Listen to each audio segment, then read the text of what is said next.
everyone. Welcome to Lives Worth Telling. I'm your host, Jodes, and my podcast is about digging deep into people's stories and providing them with a platform to share their life and their experiences with my listeners. One of the key reasons in creating this podcast is so their families and friends can have a record of their life, their stories, and their voice forever. One of my favourite things is hearing about people's stories, their triumphs, their hardships, but most of all, I love hearing about their resilience. I really hope you enjoy listening to my guests share their lives with you. I want you to have a few laughs and allow yourself to be immersed in their stories. Well, welcome to episode 9 of season 2 of Lives Worth Telling. Welcome to our new listeners in San Jose, California, Baton Rouge in Louisiana, and Denver in Colorado. Thank you so much for supporting and listening to Lives Worth Telling. Well, today we have a bit of a reversal. The guest interviewing the host, Tim from season 1, episode 3, is interviewing the host, Jodes. I have had many people ask me, when am I going to tell my story? Well, here is part 1 for you all. I grew up in Melbourne in a single-parent family with my dad. As you will hear, life certainly changed a lot for me in those years. I have had to build lots of resilience skills and also learn to accept certain things happen in life that we cannot control. So, settle in for what I hope is an engaging story for you all to listen to. Enjoy. So we have an extraordinarily special episode of Lives Worth Telling today. You do not have to adjust your podcast speed. It's not going at 0.5. I am Tim, a guest host for the episode. You can hear me in episode 2 for those who is season 1 for those who haven't heard me. Very funny. I suggest you go back and listen. But today the shoe is on the other foot because I am actually interviewing the host of Lives Worth Telling, Jodes. Jodes, it's great to welcome you to your podcast. Oh. I'm on the other side. This feels really weird. And that was a great episode. Do listen to episode 2. It was hilarious. Highly recommend. We thought we were really funny. Yeah. Oh, my gosh. Now I know what it feels like. How are the nerves, Jodes? Oh, sweating. Is it hot in here? I don't know. Oh, this is weird. Oh, control freaks on the other side of the desk. To the folks listening, you should have heard Jodes' panic when I mentioned that I was running 15 minutes early to do the podcast this morning. Shout out to a good friend, Dom, who is also just as punctual as I am. So freaking out when I thought I had a half-hour buffer with cousin Tim. You got nothing to worry about, Jodes. Very much looking forward to the chat, yes. And I think it'd be nice to find out a bit about you and your story and whatnot. So yes. I'm not looking to change things up too much. I'm the guest for the day. Oh yeah, sure. I've got the script here, so I know what to follow. So we'll start with an easy one. I don't know what's in your head though. So. Right, what does it say for this first one? Oh, that's right. How much did you pay Amanda to choose Aha's Take On Me as her choice of song to walk into? Oh my gosh, a lot. Sorry, we won't lead with that, but no. that I found that to be very interesting, and I'm sure there was money that exchanged. Oh my gosh, was exchanged. But anyway, that's not the start of the podcast. Now I'm thinking, what's my walk-in song? Distress. Let's go back right to the beginning, Jodes. Tell me about your family and growing up. And oh my gosh, Timbo. Where do I start? Well, I grew up, I guess, in a single-parent family in 1972, and my mum left when I was 10 months old.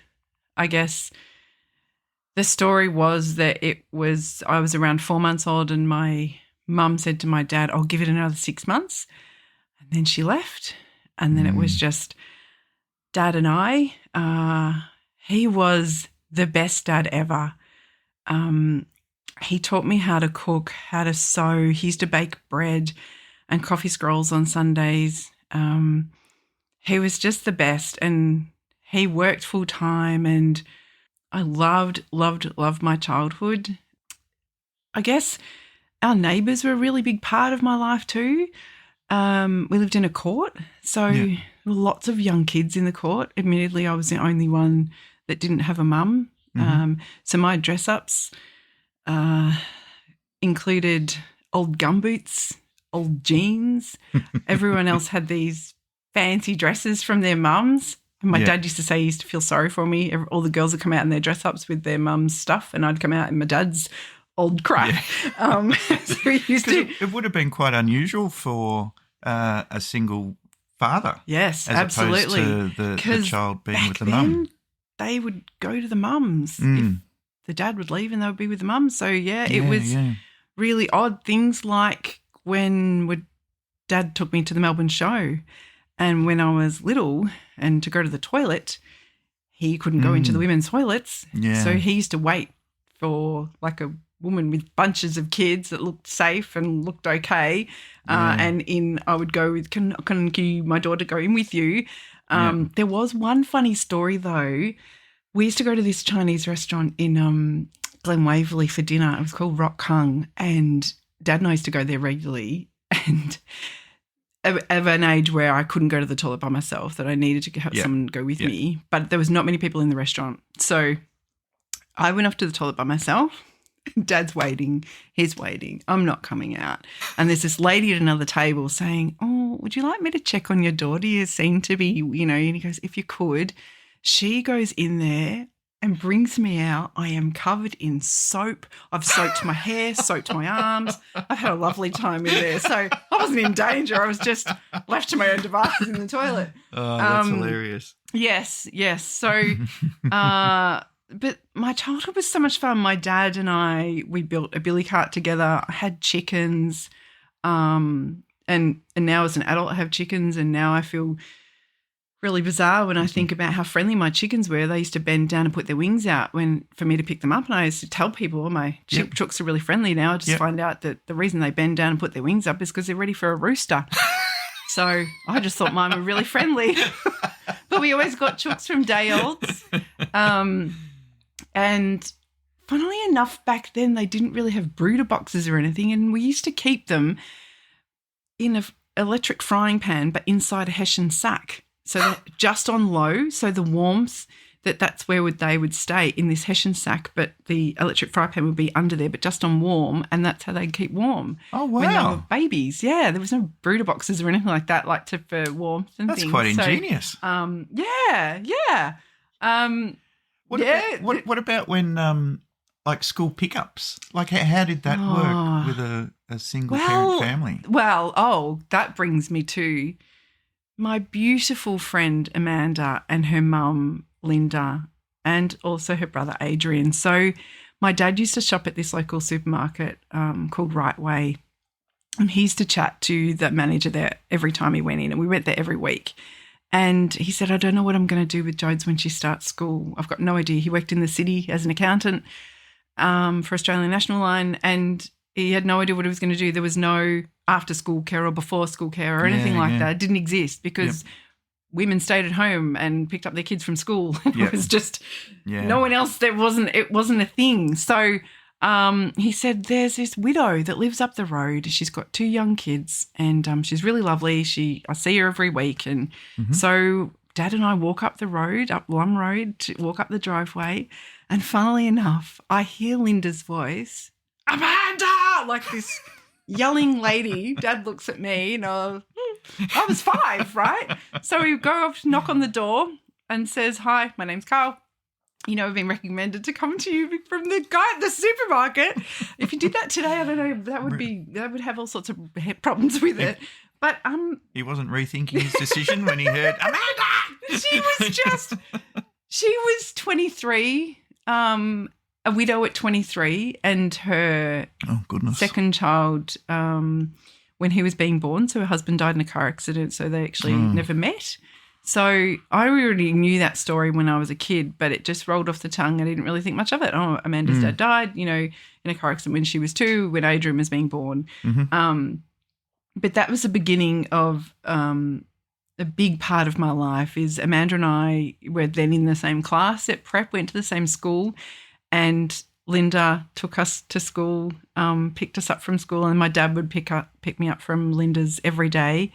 And then also school holidays, which, that was another issue, is I spent all my time with Linda, Amanda and Adrian. So Linda would do ironing jobs and she'd clean the local tennis club, and I would just go everywhere with them. I spent a lot of time with their family as well, so Amanda's cousins and aunties and things.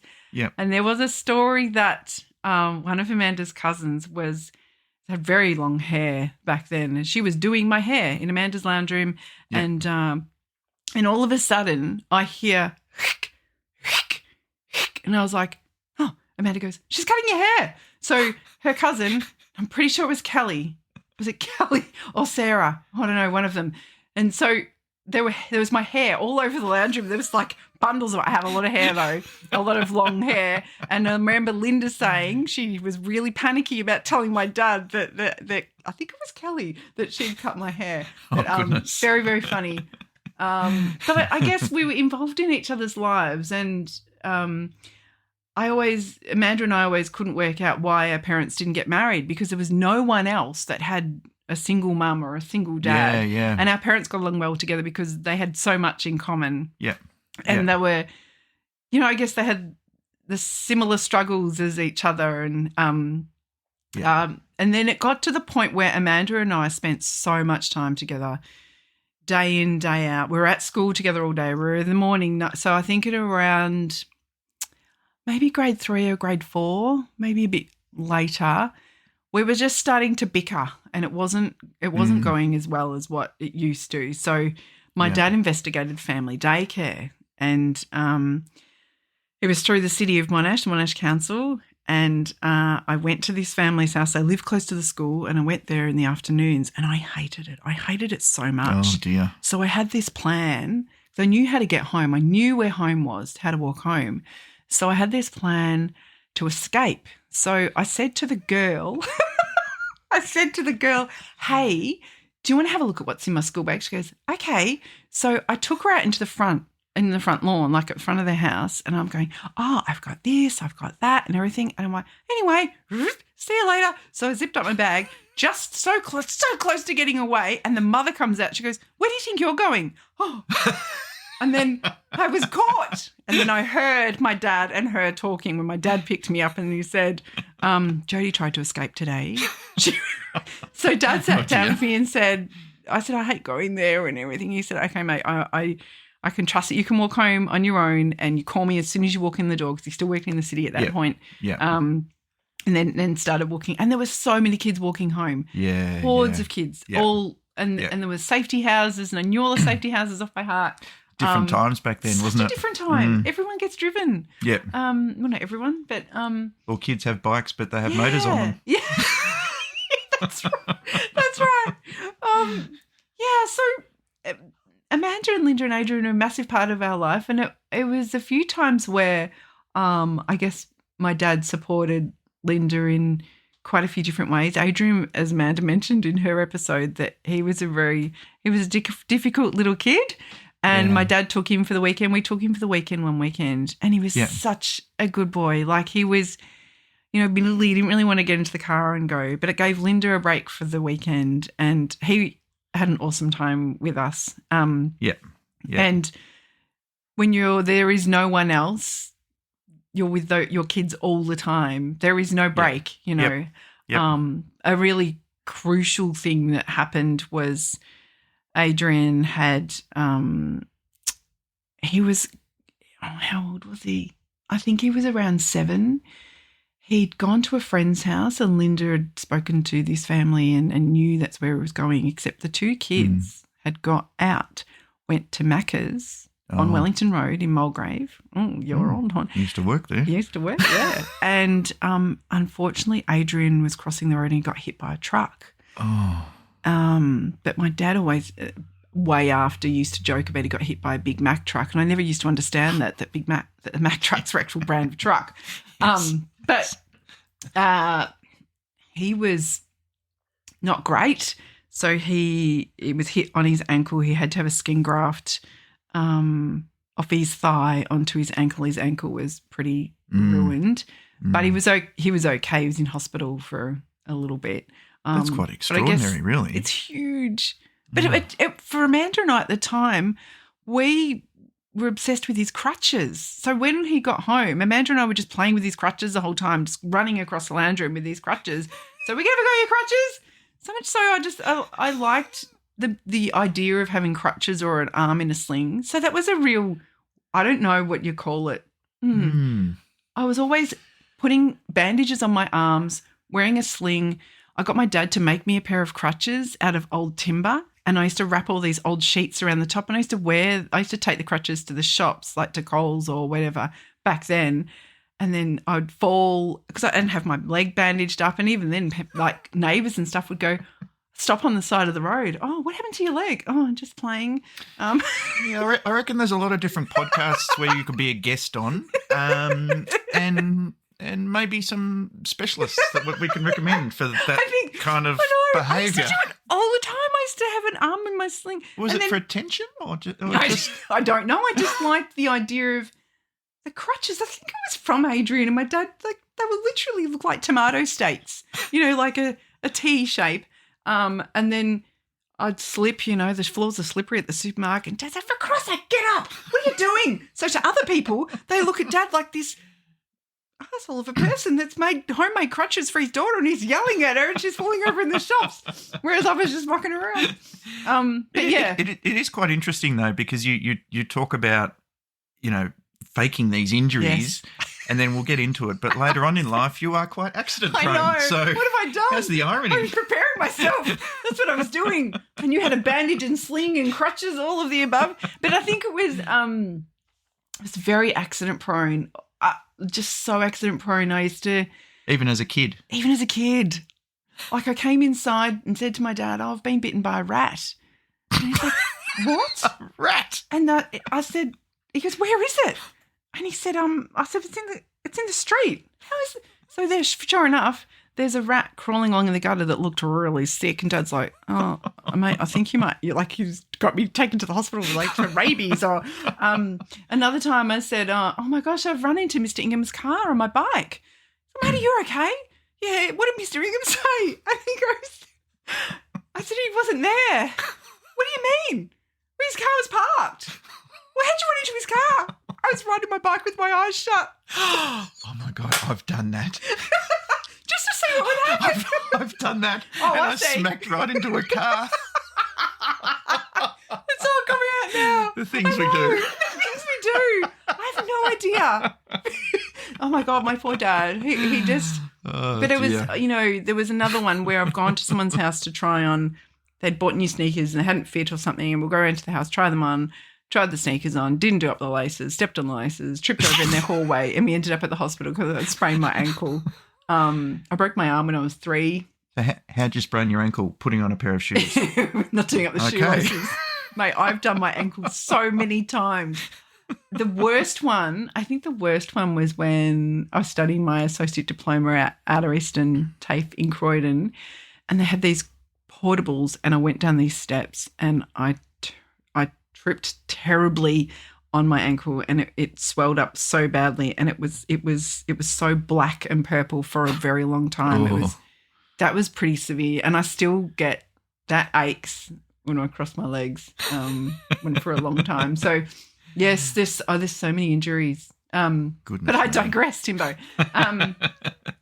Yeah, childhood with my dad. It was really hard not having a mum around Mother's Day, because back then it was all about the mums. Yeah. Mums. The Mother's Day at kinder at school and that sort of stuff. I did go to childcare. So my grandma looked after me while my dad worked until I was 3. She passed away when I was 3. And then I went into childcare when I was 3. And childcare, what would that be, 1975? There wasn't a lot around. Did you see things in black and white back then? Or were we in colour? Maybe, yeah. Maybe.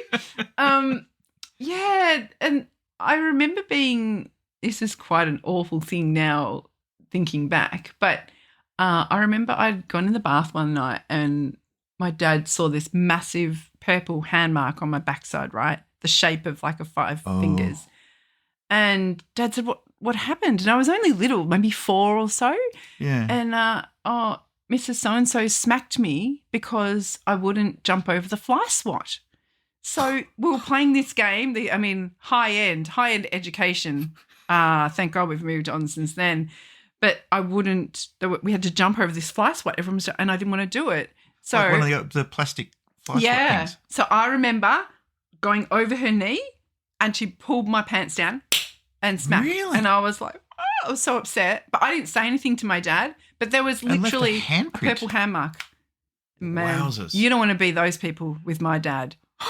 He went in the next day and taught everyone a new one. But back then there was no, my gosh, the reporting that goes on now, like portable conduct, just you name it with child safe standards. But back then, I don't know, did the person stay on? I don't know. Isn't that incredible? And I know I didn't. You think about that today.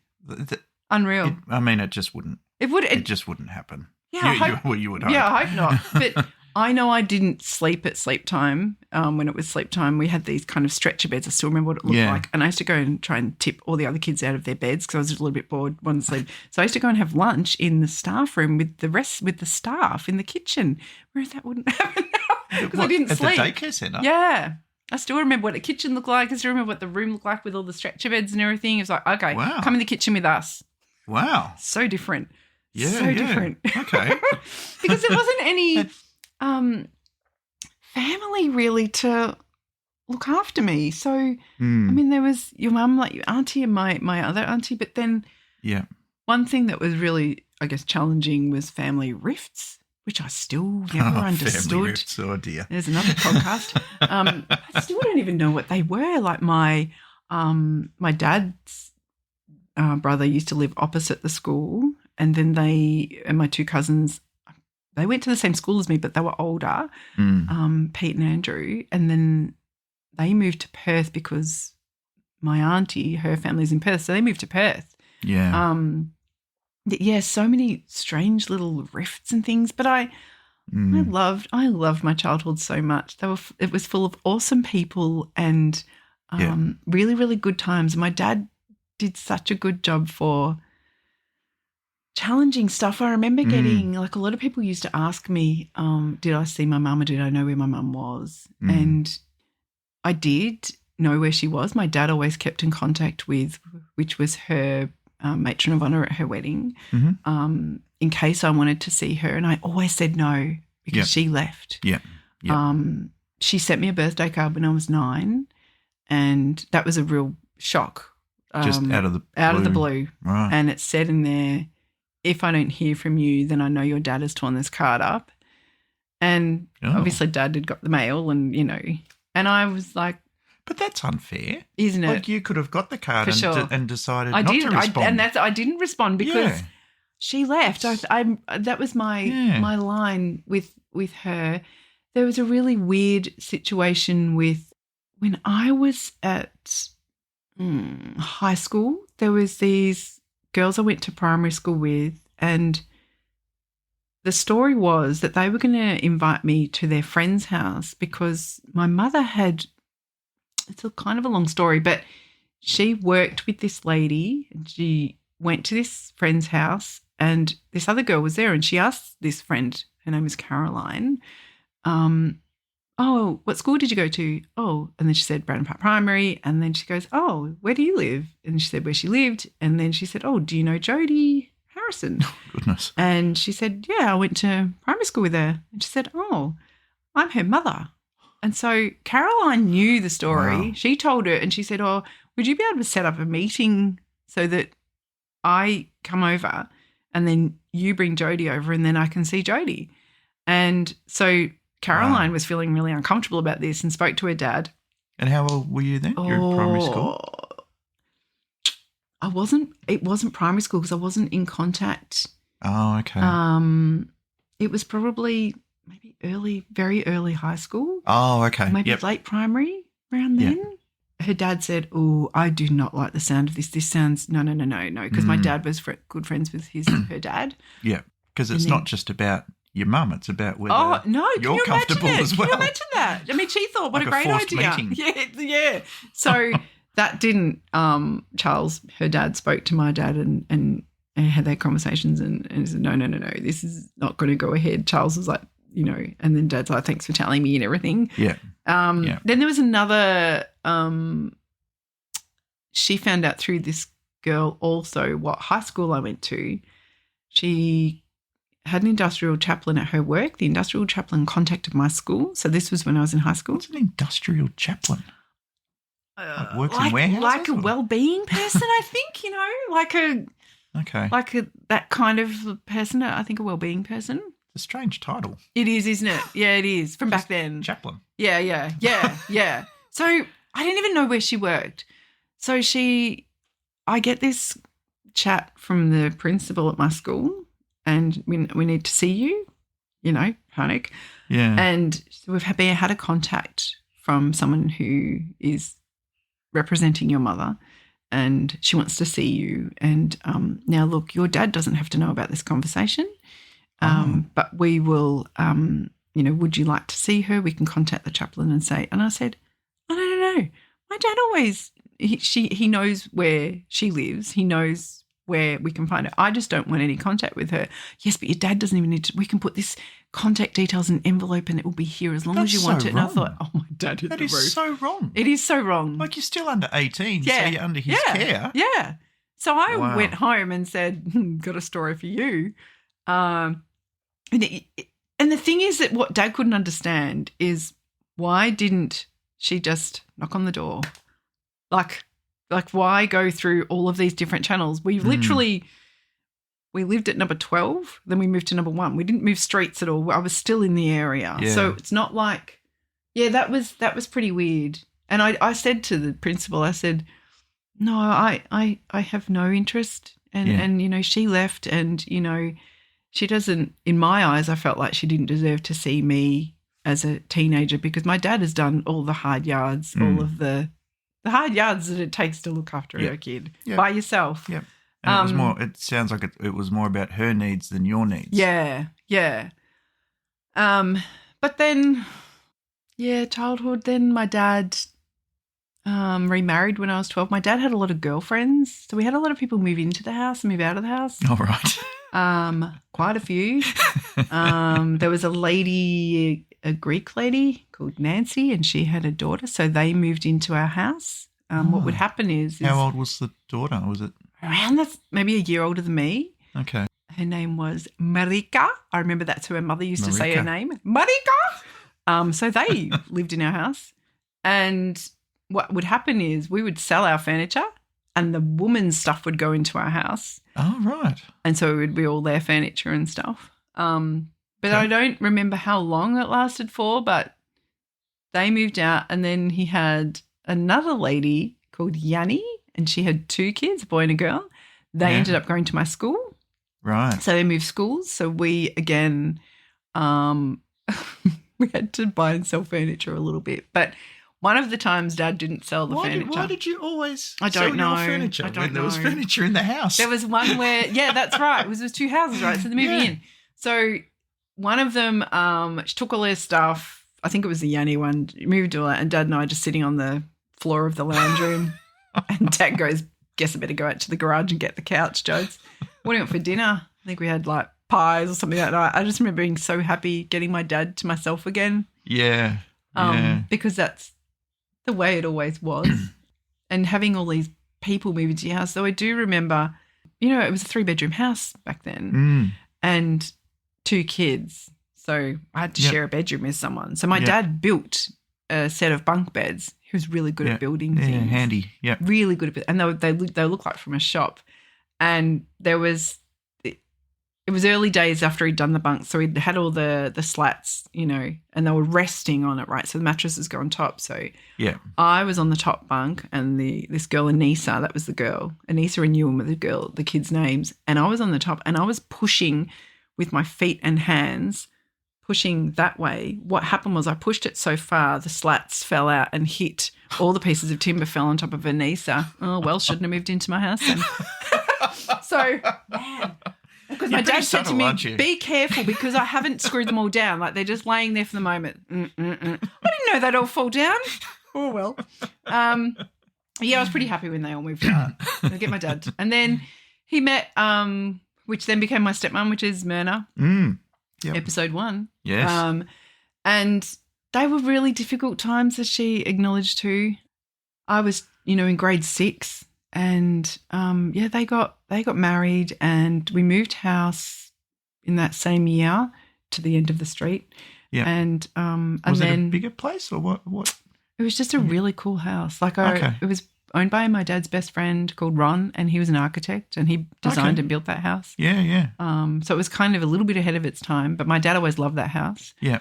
And then he was building a house in Eltham. He constantly built houses and sold them. Yeah. And made beautiful homes. Yeah. And so Dad bought that house because he'd always loved that house. So then he kept our other house and rented that out.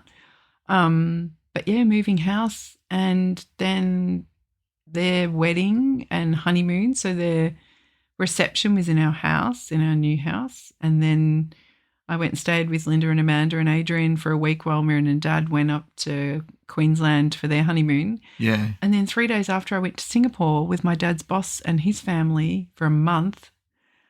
With your dad's boss? Yes. Oh, wow. Yes. So my dad's boss at the time, he had kids, 3 or 4 kids, and 3 of them were studying at Monash Uni in Melbourne. Okay. And he was a Singaporean, so his home was in Singapore. And his youngest daughter, which is the same age as me, she lived in Singapore. Right. So I went to Singapore with his kids when I was 12 on a plane to Singapore for a month, and I'd never been away from my dad. Wow. And it was weird when I look back, but I missed him so much. It was my first Christmas I'd ever been away from him, and a month was a really long time. That is a long time as a 12-year-old. Yeah, yeah. And then I started high school when I came back, and my cat ran away when I was away because I wasn't home, and we'd moved house. So we'd moved house. This is all within – so they were married on the 1st of December. We moved about a week before the 1st, and then they came back on, I think, the 10th. I went to Singapore on the 13th of December and came back on the 17th of January. I remember it just like it was yesterday. And I was very excited to be home. And then I started a new school in high school, and that was awful. Oh, no. Yeah. But so you moved from Brandon Park Primary and to then Shelford. to Shelford in Year 7. Yeah, big jump. Yeah. And again, like Amanda mentioned, that she felt so smart at primary school, and I did. I was so smart at primary school with maths and everything. Like I was up the top, and then I went to Shelford and went, okay, not in Kansas anymore. They're all smart kids. Very different. It was quite different. I didn't really like it. What didn't you like about it? Did you? I'm assuming you wouldn't have known. There was one girl that or? I knew that she was from my guides. I did guides and brownies. Okay. But not very well. But there was only maybe a handful of people that I thought were really people like me. Okay. I was bullied quite a bit in Year 7. Oh, really? Yeah, 4 girls that were really relentless. And I was so jealous of people that went to the local high school. I didn't want to be going to a school that was nowhere near my house. It was nowhere near anything that I knew, so far to go. Yeah. Did you talk to your dad about it, or was it you held it in? Yeah, I kind of, it was, he'd done all this research to do with girls' schools that girls perform better and environments with girls, and it was best for me. Whether I had a say in it, I don't know. It's always hard. I think it's always hard. Do you give your child a say in where they go to school? Do they have the maturity enough to? That's it. I mean, you just want to play with your mates. Yeah. How do you know what's a good school to go to? I think you've got to leave it in the hands of your parents. But it is. Yeah. But it didn't. Did it get better for you? Yeah, I think so. Not academically. I just struggled academically all the time. Okay. Whereas I look back where I feel like I am now, and I think, I rip it up. Yeah. I rip it up now. You know, like Why do you think you struggled? I don't know, just everything was so difficult. I spent so much time studying and doing homework, and then the result at the end of it, I'd think, I come out of an exam going, that was awesome. I'd get it back and go, yeah, it was, and I don't, I think the things I excelled at were, I guess, more practical subjects. I loved home ec, Yeah. I made a really cool christening cake which is someone I haven't mentioned yet, for my sister. And I made these little shoes out of icing and all these flowers. It looked, I love home ec. I mean, I love cooking now. I love creating and cooking. So I guess maybe, and art and craft, I guess I excelled at because I like making things and I like, yeah. But I think, and the funniest thing about the podcast is I was always getting in trouble for talking at school, all through primary school. I can't imagine you getting in trouble for talking, Jodes. It's hard to believe. You're so quiet. Very hard to believe, even as an adult. You normally don't have much to say. Staff meetings, tap on the shoulder. Rude. So, when I was 16, I was in the middle of Year 10 exams, and that's when my sister was born when I was 16. So no other Year 10 had a baby sister. I was so excited to have a sister. Oh, were you? So excited because there were family that they had 5 kids, and I was like, I'm so jealous. There was just so much busyness and lots of things going on in the household, and it was just Dad and I. I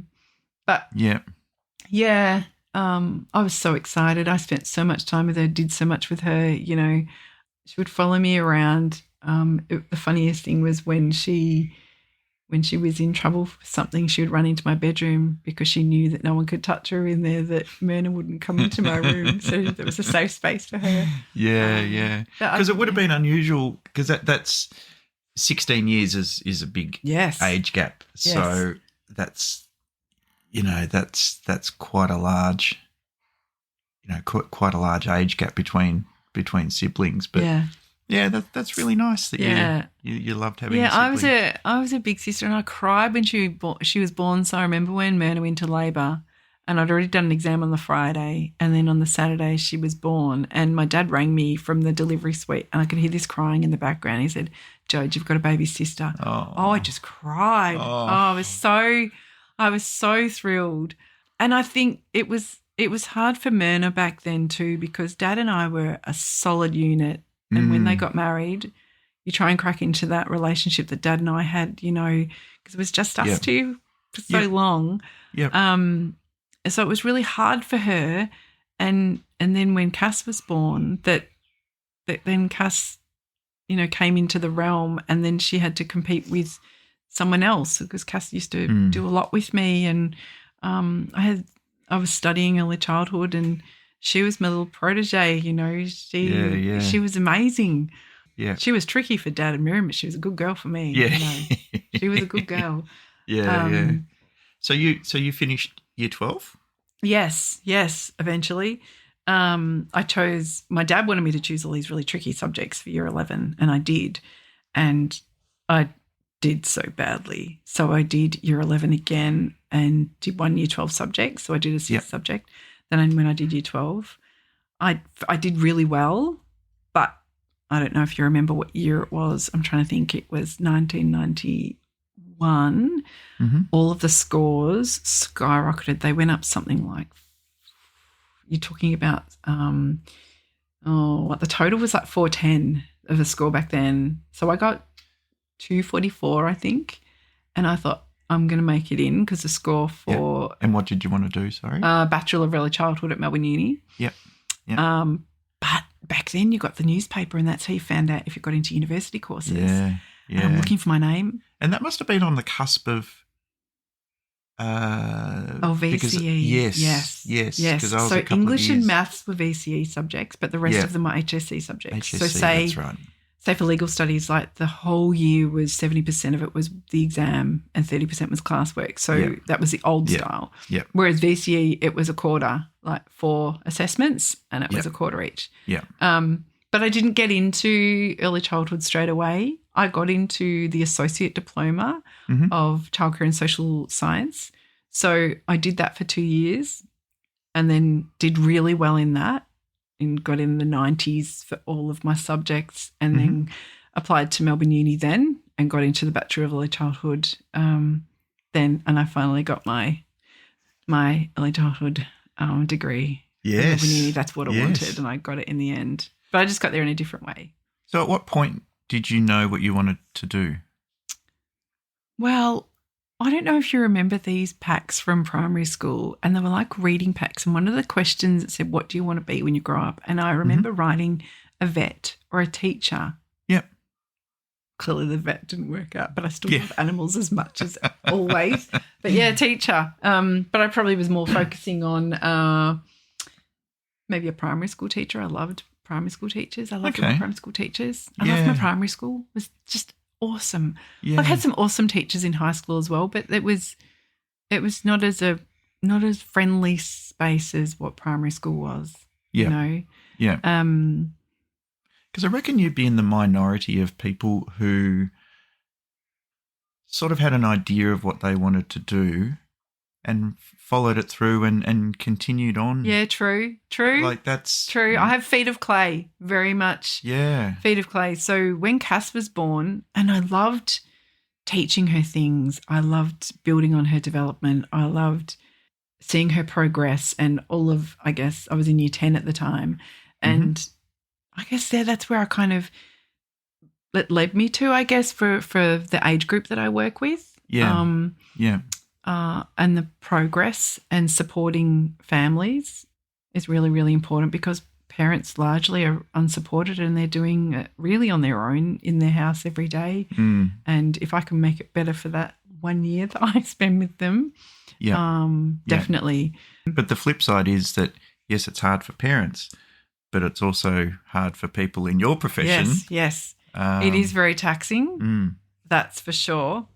Mostly on my hips and my knees. Yeah. So, but I'm the tallest person in the room because everyone else is 4 and 5. Yep. But when their siblings walk in, that's a different argument. Like being in Munchkin Land. Definitely. It's the best. Yeah. But if I can just, there's one question that I'd like to ask to sort of go backwards a little bit. Memorable trips or outings as a child, because I know you love your holidays. I do. We didn't really go on holidays much, Tim. There was one trip, again, this leads back to my dad's lady friends. He had this girlfriend in Queensland and we were driving up to Queensland to see her. But this is so... Okay. How did he get a girlfriend in Queensland? I don't know, Tim. Before mobile phones and the internet? I have no idea. You know what? He was such a ladies' man. We were once walking through Brandon Park, and this is another story. We're walking through Brandon Park, and there's those ladies that used to stand there with the cigarettes and offer people cigarettes. Yes. And they were wearing like a bit of maybe a bodysuit, like kind of thing. Yeah. And my dad said, I was standing with him, this is in primary school in Brandon Park, and he said, I'll swap you a cigarette for a date. And she said, okay. We ended up at her house that night. Oh, really? Her name was Trish. So it was somewhere Port Melbourne, so it was quite far to get there. And we went there, we had dinner. Put the telly on, Jodes. Amuse yourself for Timbo, a while. I tell you, wait for it. So my life, my gosh. We had dinner, we watched a movie called, it was something like Electric Company, something like that. Something, I'll have to go back in time. IMDb that one. Not Electric Boogaloo? No, not Dad's cup of tea. But Dad said, all right, mate, off to bed. So Dad, it's 5 o'clock. We just had lunch. I've never been to this woman's house before. So the lady shows me where her bedroom is. Says this. I remember this big doona cover and everything. I remember there's an alarm clock. So I go to bed in this lady's house I've never even met before, and I fall asleep. I wake up. There's the red alarm clock. I can't remember. It was like 2, maybe something in the morning, and I'm like, oh, I didn't know where I was, right? I Yeah. would go, Dad. So I get out of this lady's, Dad, and I can hear like a washing machine or something, or like a dryer. And I walk down a hallway, Tim. Oh. I walk to this bedroom door. There's this bedroom door open, and all I see is 2 sets of feet sticking out of a doona of the end of a bed, kind of every which way. Yeah. One of the feet pushes the door shut, like flicks the door shut with the foot. And I was like, found Dad. So I just sat on the couch waiting for Dad. Out comes Dad. Goes the fly. All right, mate, let's go. Okay, we didn't see Trish again. So, seriously, there was another time where he was potentially not dating 2 people at once, but one lady hadn't got the message. So I was going to this, my dad used to have this friend that he worked with called Bill, and I called him Uncle Bill.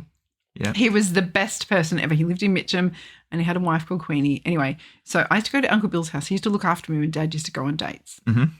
So there was this one time Dad's getting ready and he's going to, who is he going out with? And he was this lady called Margaret that he was trying to get rid of at the time. And she's come to the door, but we've got to go out, right? Dad's got to drop me off at Bill's and he's got to get to this date. And he's like, Jodes, turn all the lights off. Right. Okay. Margaret's here. Okay. So turn off all the lights. I remember sitting in the beanbag in the lounge room and then he's going, shh. And so she's going, Carl, I know you're in there. And Dad's like, shh. Okay. He goes, Jesus, she's not going to go. Anyway, I'm killing myself laughing. I'm holding my nose. I know that, that awful feeling where you just can't stop laughing. Yeah. Meanwhile, Dad's still trying to get ready and stuff. She goes, she's going away. She's walking down the steps. She goes and sits in her car. We had quite a long driveway. She's going to sit in her car, clearly, and just wait till he comes home. And he goes, geez, what am I going to do here? So we had this plan. We used to live next door in an empty block. He was going to jump over into the empty block, come up the driveway as if he's been at the neighbours and go, what are you doing here? In the end, she did end up backing out and going. Goodness me. A lot of the women that my dad used to go out with used to buy me things because they thought that if we buy things for Jodie, that'll get, to Carl. So, I don't know where he got the girlfriends from, Tim. I don't know. Goodness me. I don't know. But this lady that lived in Queensland, we went to, we were leaving on Christmas Day and he said, your presents are in the back of the car. But if you open this, we left at like 3 a.m, 4 a.m, it's dark. If you open them now, you'll be annoyed with me because of something that's in there that you're not going to be happy. I did my snooping. I snooped, and I knew I was getting a beach bag that was red, white, and blue, and it had a drawstring on it, top of it, and I knew I was getting that right. Yeah. Anyway, so. Can we open the presents yet? Can we open the presents yet? Anyway, the sun starts to come up. All right, we're going to open up these presents. So I open this box. There's a beach bag. Knew that. And he goes, okay, and there was nothing else. And he goes, well, mate, have a look inside. So inside the beach bag, there's heaps of presents. And the one and only present, don't ask me what else was in there, but the one and only present was Donkey Kong. Donkey Kong? I played Donkey Kong, mate, from whenever it was light all the way through to Queensland. Dad said he reckons I didn't look up until we arrived. That was the best thing I'd ever got. That's one way to keep you occupied in the car. It was so exciting because it was a double screen. Yes. You had Parachute and all those games. It was a single screen. This is a double. It was so exciting. And he was right. I wouldn't have been able to play it in the dark. There was no backlit back then. Yeah, that's right. But holidays. I can't, honestly, there weren't that many. I mean, Dad was by himself. Yeah. And paying a mortgage out twice, when my mother had left.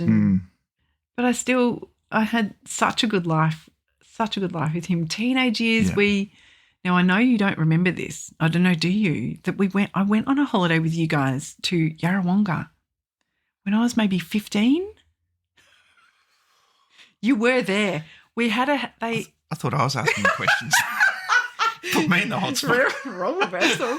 Yes. So we hired your family had hired a house. I remember we stayed in Yarrawonga and we went to the Yarrawonga RSL or pub for dinner. Don't remember? Nah. Not a zip. Was there sport on the TV? I think I was about 15 or 16. Maybe that made you Maybe 14 or something? Yeah. Well, that's pretty embarrassing if I can't remember that. Heavens above. I wonder if your mum remembers. Of course she would. Hey, that's yeah. Hold on. I mean, my dad. Because when I was in grade 6, he was retrenched from his job and got a really big payout, and then he started a new job. So what he did with that was that's when he bought the other house, rented that one out, but eventually sold number 12 and then bought a holiday house in Rosebud. Yep. So that was when I was about 16 or 10, something like that. And we had that holiday house there for a long time. So that was pretty much the money from that payout. Back then, I guess they did, big. But yeah, we used to go to Rosebud a lot, which kind of annoyed me because that's the only place we went, because we had the holiday house. We didn't go on planes. You're sort of obligated, aren't you? Yeah. To keep going back there. We went to Adelaide once when Mirren and Dad first got married. I remember they had a massive argument and Mirren threw her engagement rings into the park. Oh. And then I was left in the hotel room by myself and I was like, and they went to look for the rings. But there was a lot of stress and arguments and Did she find them? all through those years. Yes, eventually, yes, Oh. yes. Oh, goodness. They were very challenging times for me, especially that, my dad marrying someone as well, that it was a permanent thing. This person, all the other people moved out. Yeah, and not a fly-by-nighter. Yeah, that's right. That's right. But it was really, really difficult. And, Mirren acknowledges that as well. And it was challenging for all of us. Yeah. There were some really violent times with her where, but I never fought back. I never spoke back. I just, I was a very easy kid. Though, I did have maybe, I guess I've got a lot of my dad's sense of humour. And I remember he was always the funny guy. He was always the funny guy. He had a joke for everything. I can recite so many of his jokes. Yeah. So many. Look, I'd watch the other person sometimes kill themselves laughing or they're just squirming and I'm thinking, oh, Dad, please don't. Don't go there, don't go there. Oh, he's gone there. He would always. There was this time where there was this lady, she just had a baby, went to go and visit this lady who had a baby. And my dad always used to say that she looked like a chook, right? This lady called Kathy, she looked like a chook. Anyway, of course, I hear all these things and I know all these things and I don't know when you can say these things and when you can't. Yeah. And I still remember it like yesterday. Dad was on one side of the bed. I was in primary school, can't think what age, surrounded by people. She's sitting there with a new baby and everything. It's all gone quiet. And I was like, excuse me, Kathy, excuse me. Yes, dear. My dad says you look like a chook. Oh, he looked across at me, the face, and I was like, what? Is that not okay? Oh, there's so many times like that too. And I think, I curse him because I learnt it from him. Yeah, that's right. Don't look at me like that. That's funny. So many good times though, my childhood, and I guess, studying and having a goal. And nothing deterred me, doing year 11 again wasn't my proudest moment. And probably my moment was my dad's reaction. I was panicking about that because it'd be another year of school fees, as well as, but he was so calm. He just goes, oh, yeah, just do it again, mate. Yeah. And I was like, oh. And, it wasn't easy because you're then with a whole year level of people that you used to be above. I was going to ask about that. Did that change your friendship group at all? Yeah. I mean, for some of them it was the sisters of my current friends, but also new friendships as well. Yeah, it definitely wasn't easy. It wasn't easy. But the bullying stopped? Yeah. Yeah. Oh, just different people. Just different people did. And it was like, I feel like it's Romeo and Michelle's, because I don't know if you remember the character as Janine Garofalo is that she was her life was made hell by ex-girls, but then she was making another girl's life hell. There were different levels of it, right? Yeah. Not that I made anyone's life hell, but there were different levels of it, and when the heat was come off me, that was good. But I guess I had some really good friends. Oh, I just thought of something that being an only child, I guess, through up until 16, going on holidays, it was just myself and two. We did go to Mildura, and we took a good friend of mine, Cindy. She was a solid friend in high school. And then there was also, we went to Expo 88 in Queensland. Did you see Rick Price there? No. I remember the pavilions and all the different displays different countries had, but a friend, a girl called Amanda, different Amanda, we took her. So what we would kind of do is invite people on holidays because Jodes had someone had to talk to. Yeah. So a couple that makes sense. They're probably ones that have just jumped into my head. Yeah. Okay. But I was really, really happy that I kept going with my goal, especially when I didn't get into Melbourne Uni straight off. Yeah. And then got there eventually. And then so you didn't get get into what you wanted to, but then you did the diploma. Yeah. And so then what after that? So I'm glad I did it that way around because across that, because that also then gave me I was a mothercraft nurse as well. So What's that? Sorry. So a mothercraft nurse is not a midwife. It's a person that still supports with the newborn babies, with feeding, bathing. Oh, okay. So I did my placement at the Royal Women's in Carlton, and it was seriously the best 3 weeks ever. It was the first time I saw 3 births while I was there. It was the first time I'd seen a birth. Wow. And I cried. I didn't even know the lady, and I was the student on the ward that was, if there's any births, call Jodie because I was obsessed. I wanted to go and see a birth. And then I saw one of my case studies. I was one of the cesareans, and that was really interesting as well. And Tim, I tell you what, the accident prone in me, I thought if any of the people in this room knew. So the main anaesthetist, he goes, now, anything you see green is sterilised. That tray is sterilised. That person, don't move, don't touch. You stand there. I thought, oh, mate, if you only knew who I was and what I was capable of. I found it really, really interesting watching a caesarean. Very different environment compared to a labour ward. So it was on floor 9 in where the surgical operating theatres were. But yeah, if you only knew. But I actually didn't trip over or chuck an instrument in or I did find it very interesting is during the caesarean is they do the gauze count and make sure that everything that they've mopped up inside the caesarean is now out. There was someone ticking off every piece. Inventory count. Don't leave anything in there, as they say. Especially the baby, get the baby out. But I love that. I love that placement. That was amazing. I bathed about 30 or 35 babies and teaching. I was 20. Teaching new mums how to bath their babies. I wonder if you enjoyed that because by the time you're 20, Cass would have been 4? Yeah. 4-ish? Yeah. And you'd obviously been sort of hands-on with her as a baby.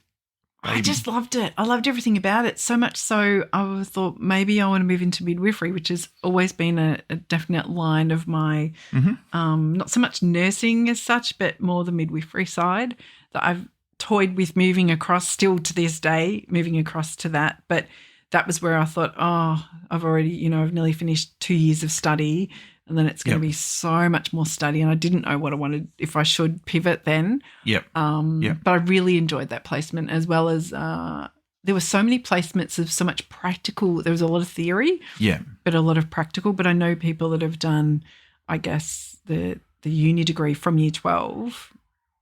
There is placements, but I don't think you get as much practical experience that I did in the diploma, which is I'm glad I did it that way around. Yeah, I didn't move into my job that I am now straight away at the time. Anyway. Okay. So we've started moving into life as an adult. So you're obviously a married woman. I am. Now. I am. How did you first meet? Oh, Adsy, how did we meet? So it was a fundraiser. So it was through my friend Carolyn, Carolina, that there was a fundraiser that they had for their church, and it was going to see this movie, and they booked out a whole cinema and asked to come along to the fundraiser. Sure. And then there was like a dinner afterwards at a place called What's Her Names, and young Adam was there, and I thought he was the same age as me, and he thought I was the same age as him. Mm-hmm. However, he was 5 years younger than me. Oh, look out. Hello. And the rest I say is history. So we started, so that was I met him in 98. And it was just in 1998, I bought a house when I was 25. So you bought a house at 25? Yeah. That is so impressive, Yeah, Jodes. that's what I wanted to do. Like a proper house, not a Lego house. No. A proper house. No, I wasn't very good at making Lego houses. The full gig. Well, it was 2 units on a block. So yeah. It was still, yeah. My dad always said, no matter what happens in your life, always have a roof over your head, and get your foot in the property market as early as you can. Yep. And and if you pay for your mortgage early too, then the bank can't touch you. You can do whatever you want. Your life is yours when you're not owned by the bank. Still true today. Yeah. So I know. After people finished year 12, and a lot of people did gap years and overseas and I guess holidayed. I was always squirreling money away. I never spent anything. Yeah. And I don't know. It was always, I had all this money. There was one brief moment where I wanted a Vitara, Oh, yeah. convertible Vitara. Yeah. And I had all this money, and that was what I was going to use for the deposit. And should I buy a Vitara? No, I didn't buy a Vitara. I bought a house. So and it was real. I was really nervous though. The mortgage was, so the purchase price was 120 grand, and the mortgage was 92. I was really annoyed by legal fees. It was worth about $5,000 in stamp duty and stuff. I was ripped off. I was like, what? All this money I'd saved. Was it auction or private sale? Yeah, private sale, yeah. Yeah. A little bit less stressful. 120, yeah. So it was for 125, and we got it for 120. And, it was really nerve-wracking. I remember a friend of mine who had, when she finished year 12, she was a year above me, she went and worked for NAB. Yeah. And she said, come and see me, because I wouldn't have the first idea about getting a home loan like 25. Most people were getting car loans then, you know. Yeah. And she helped me through the process, and she was amazing. She was a really good friend, and she was fantastic. So, and helping me through that process. It was very, very nerve-wracking. Like, I'm about to, this is really big. Yeah. Most people had a credit card debt. I didn't have credit cards. I didn't have anything like that. So, bought it. And that was in the same year. So the settlement was like May 98. And that was when I met Ads, was in May 98. Oh, wow. Oh, my God, just quietly. I'm starting to wonder if it was the real estate that attracted him. No, so it just was at the same time. And then at the end of 98, Ads and I were engaged. That's quick. Yes. So met in May. Yes. Engaged by December the end of 98, we got engaged. Wow. Yeah. Wow. And then April 2000 when we got married. Oh, okay. Yeah. Oh, okay. Yeah. So another year and a bit after that. Yeah. Wow. Yeah. So you both were pretty certain, and you knew absolutely. pretty early on, and absolutely. I just loved everything about him, and no, I still do. No, I still do love everything about him. Let's just qualify that. Still married. Still married. And even though we had the 5 years age gap, like, he loved all the same music as me, and we loved all the same things. His friends were the same age as me, and he kind of was with people probably a bit older than him, friendship wise, and he was just the best person. So funny and amazing. Wouldn't change a thing. Though I did have a little moment the other day where I thought, oh my God, Cinder's 20. He was the same age. If Cindy came to me and said, Mum. Yeah, could you imagine? No, you're not giving. So I actually think, oh, gee. But it didn't seem like that at the time, and everyone says that, I think. But I think the parents go, ooh. But yeah, it wouldn't change a thing. We just had the most amazing, we loved theme parks. We loved just the same stuff. We loved the same stuff. Yeah. And our wedding was the best day ever. Like, we had so much fun on our wedding day. Such an awesome party. What we were biggest focus was when we were looking for reception centres was an awesome dance floor, awesome lighting, awesome sound system. That's what we wanted, right? Yep. Yep. And we got married at Nathania Springs in Monbulk. And when we walked in and went, this dance floor, absolutely, this is the place, right? Oh, good. So, wouldn't change a thing. He's the best. That's awesome. Yeah. That is so nice. Yeah. So nice. What are some of Ads's quirks or personality traits? Oh, my God. That you like? I mean, again, and probably another podcast, but part 2 coming up. He's so funny. He is absolutely hilarious. And his ability to, we're yin and yang. I'm the little ball of stress, and he just smooths out the wrinkles. Like, his ability to make everything feel like it's not as massive than it actually is. Yeah. Is really, really good. His quirks, such as he loves to make noise. He will make noise all the time. If it's not singing, it's humming. It's all right. He likes to fill the air with noise. Okay. He probably doesn't even know that he's doing it. He loves his tech. He loves Apple. Yes. And he's so good at it. He never did start up that company, Adam's Apple. Adam's Apple. No. It never took off. But yeah, he likes to have, when I say the best of everything, he didn't always have the best of everything. So when he wants something, he wants to get a really good version of it, like whatever it is. Yep. Because it's false economy and not getting that. But he if I'm going to get something, I'll be like, no, that's okay. He will want to get the best of it for that person. Like, he'll want to choose something really awesome. Yep.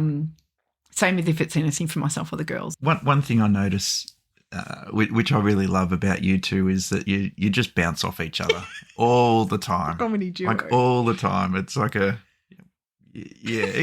a comedy duo. One will say something and then the other will, Oh, we kill it. We make each other laugh all the time.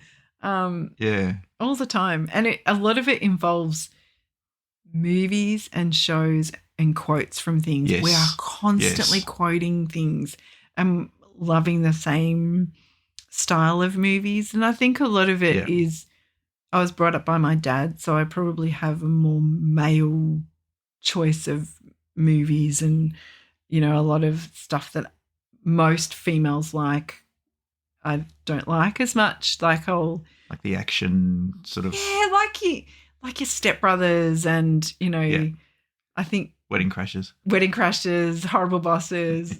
They're just my go-tos.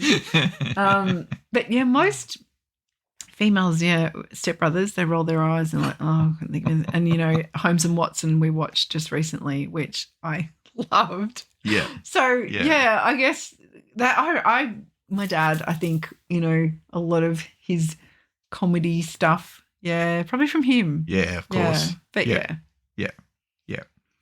And of course, you and Ads have had 2 beautiful children. Yes.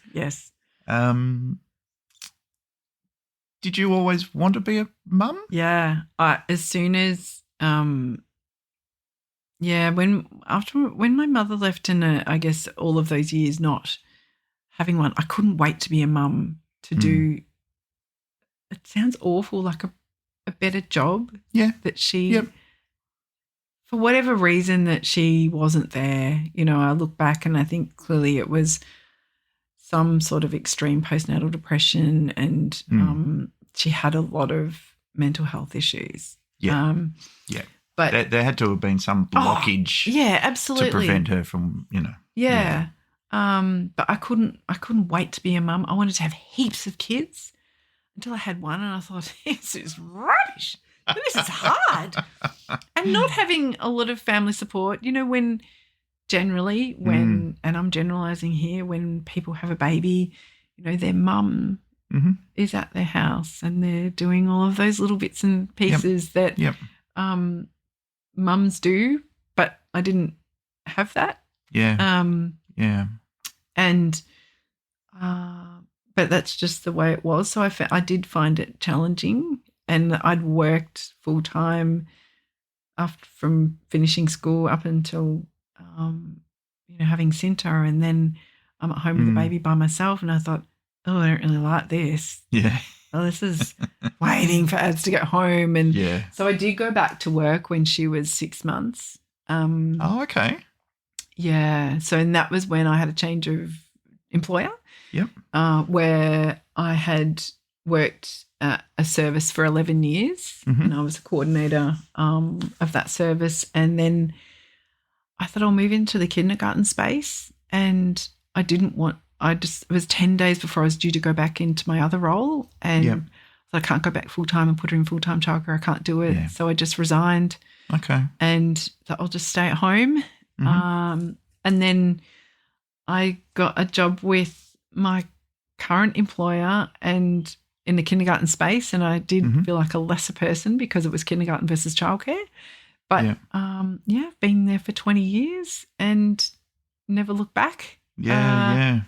And then had my second one in 2007, and we used to call her Happy Baby. Oh, my gosh, the happiest baby ever. I think because I was better at it. And love both of those girls so much because, I haven't probably done everything right along the way, but I was always so hard on myself with routines and feeds and sleeps and all those early days. And one of there's a maternal and child health helpline. I remember when one of the girls was a baby, and I remember ringing, and the lady said, I feel like I'm saying to you what a mum would say.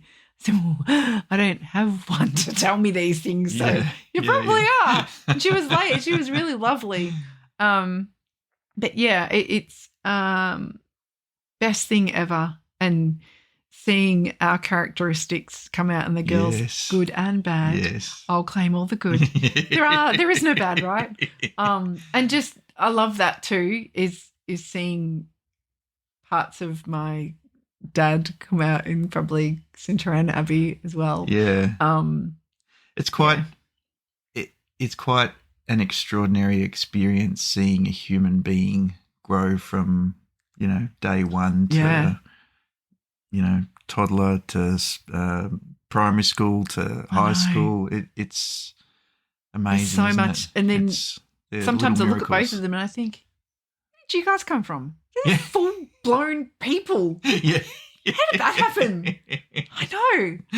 I know. But yeah, they're the best. Yeah, they're the best. Now, I did one thing that you probably won't know, just going back to your 20 years with your current employer. Yes. Whilst I was waiting for you when you were in a bit of a panic because I was early for this podcast, I did notice a certificate that you've received for your 20 years. Yes. Which is forward dated to February 2025. It is because... Please tell me you got that recently, not 10 years ago. No, I made it myself. No, that was just recently because they are deciding not to operate kindergartens anymore. So they gave it out now. So instead of it's like February 3rd or something. Okay. So we've got them now. So yeah, I was pretty happy with that. I thought I wasn't going to get it. That's amazing. That is amazing. And we get a gift voucher with it as well, which is really, really good. So yeah, looking forward to the new employer. It's not our choice, but we're successful in gaining position with the new employer. It's a transfer of business, but it was a full recruitment. But anyway, that's a change for me because I have feet of clay. Yes. Well, 20 years. Yes. Yeah. And I've loved every minute. I've met some amazing people and gained friendships throughout that time as well. And it's a really big team, and it is a little bit like splitting up into a foster family. They're all going in different directions, different providers. But gained amazing skills, had amazing opportunities with them. I've done a lot of large scale presentations, which I never thought was going to be my thing. Like they do say owning the room is public speaking is one of the biggest fears of most people. I've done it gradually, and the people in the room, there's more and more people each time, and it's not fazed me. And I've had a lot of leadership positions, and I never realised I could do something like that. I think a couple of moments before I start speaking, I think, and then I think, and once I start, I'm like, will someone take the microphone off her, please? But loved everything, all my knowledge and sharing and mentoring and everything in that space is I love helping people. Yeah. So what are you most proudest? What are you most proud of in your career? Oh my gosh. I think that I've gained 2 qualifications under my belt, and I've got so many skills in helping people. All the families I've helped over the years, and the funny thing is that no matter where I am, they seem to find me and drop in. I remember many years ago, this teenager walks up to me at the local shopping centre and said, "You're my kinder teacher." Oh my gosh. And she said, "You haven't aged a bit." Oh, you can come back anytime. You're more than welcome. But it is really nice. Just randomly, it was at a weekend away in Phillip Island, and this family walks up to me and said, "Jodie." And it was one of my kinder families that there's this really tall teenager standing in front of me. I'm proud of, I guess, the resilience and the leadership roles that I've had as well. I've kind of I can't just be the standard teacher. I always wanted to do more. I wanted to, I guess, increase capacity in other people to doing their jobs better. And then I went into a role where I was a senior team leader, so I was in charge of 140 staff, all of our kindergartens. Wow. And that was amazing opportunity. I love the people I work with. But what it taught me is I did that role. I guess the opportunity came up and did that role, and I was meant to be in that role for a year, and then I came out of that role after 6 months and realised that my teaching families and children, that's where I really loved being. And as I said to the team after I'd moved out of that role, I said, "You guys will get heaps more done once I'm gone," because, chat in the office. So, and it was a moment of realisation for me to go, well, this is what I really love to do. What brought me the most joy is working with the children and families. And the team that I'm working with at the moment is just beyond amazing. They are fantastic and always get on my crazy train when I have an idea, and they're like, "All right, let's do this." There's no naysayers in my land. They are all on board. That's awesome. So good. That's awesome. I think one of the things about you and why I have no doubt that you'd be very good at what you do is because you care. Yeah. You genuinely care. I do. And you're a compassionate person. I do. I think, when you see families, and I think maybe being older helps. There was a time frame where I am the same age as the parents and children in my group, similar. And as you move on, you're then the older, wiser person. But then, you're hearing families talk about those similar kind of things like, oh, how do I get them to eat vegetables, or how do I get them to, and they're, it was a long time ago, that sort of time for me. So, and supporting them, I guess, from a knowledge base and theoretical base, as well as having life experience of being in that space myself as a mum. And giving everything I've got, so tiny little things like we give out Christmas presents to the children, and that's often a storybook, picture book, instead of just pasting in the front, dear so-and-so from so-and-so. I write a personalised note for every single child about what I'm going to miss about them. So I could just, copy paste. Photocopy 30 of those pictures and put them in every book, but I have to do it individually. Yeah.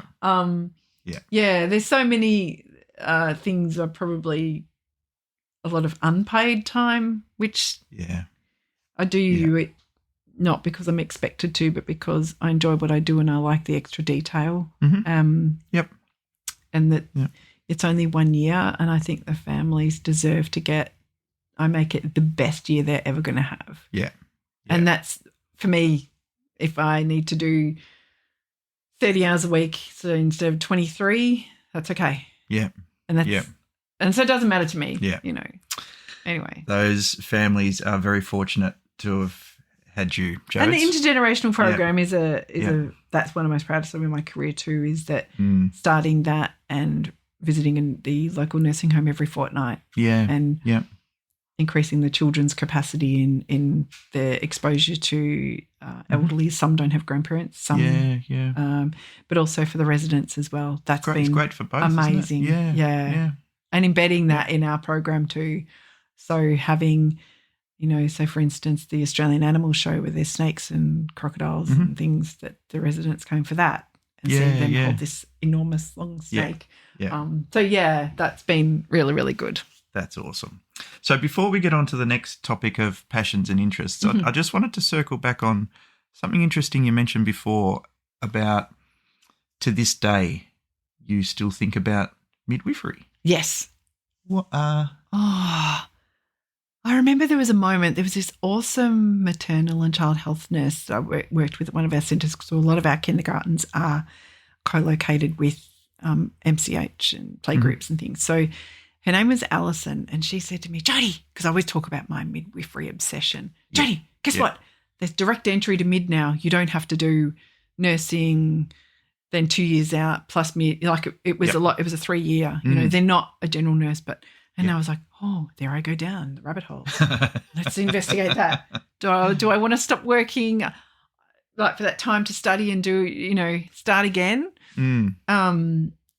So how long would you have to study? 3 years, 3 years. Maybe 4. I think it's 4. I looked at it again just recently. And I thought, so I toyed with that. I mean, there's also, I don't know, it's the hospital thing. I like the environment of hospitals, and it's always different and busy, and I don't know, the midwifery thing. I love watching births as well, and supporting women in the birth, and I guess that space is changing too with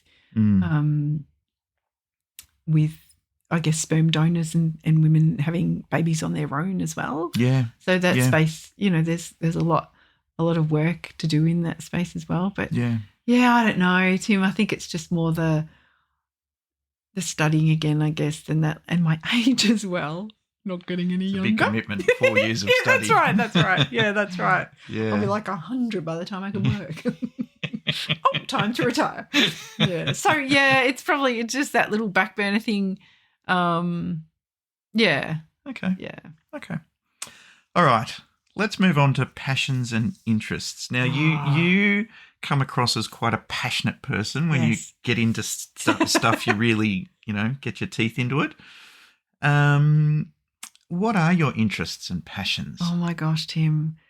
Now, this is another little – is it closet? I don't think it's closet because I think a lot of people know about me, is my obsession with TV production, and that's another little thing I've kind of toyed with at different times, is I'm obsessed with going and watching TV shows being filmed.